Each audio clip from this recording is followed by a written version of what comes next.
அரசியல் நிலவரம் பற்றி பார்ப்போம். அந்த வகையிலே ஜனாதிபதியின் கருத்துக்கள் 2026 மே மாத நிலவரப்படி இலங்கை ஜனாதிபதி அனுரகுமார திஸாநாயக்காவின் சமீபத்திய அரசியல் கருத்துக்கள் மற்றும் நடவடிக்கைகள் முக்கிய விவாதப் பொருளாக மாறியுள்ளன. நீதிமன்ற தீர்ப்பு குறித்த கருத்து. மே தின கூட்டத்தில் நிலுவையில் உள்ள நீதிமன்ற தீர்ப்பு குறித்து ஜனாதிபதி அனுரகுமார திஸாநாயக்கா கருத்து தெரிவித்திருந்தார். இது நீதித்துறையின் சுதந்திரத்தை பாதிக்கும் என கடும் விசனம் தெரிவித்து கண்டனம் வெளியிடப்பட்டுள்ளது.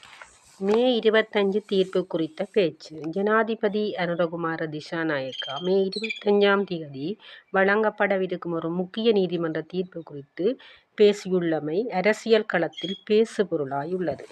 எதிர்க்கட்சிகளின் விமர்சனம். ஜனாதிபதியின் பேச்சு எதிர்க்கட்சி அரசியல்வாதிகளுக்கு மரண அச்சுறுத்தல் விடுப்பது போல அமைந்துள்ளதாக டன் நியூஸ் ஊடக அறிக்கை மற்றும் 80 கோடி ரூபாவிற்கும் அதிக பணம் மாயமாகியுள்ள போதிலும் ஜனாதிபதியும் அரசாங்கமும் இன்னும் தூக்கத்தில் இருப்பதாக நாமல் ராஜபக்ச விமர்சித்துள்ளதாகவும் வீரகேசரி.lk செய்தி தெரிவித்துள்ளார். அரசியல் சூழல்.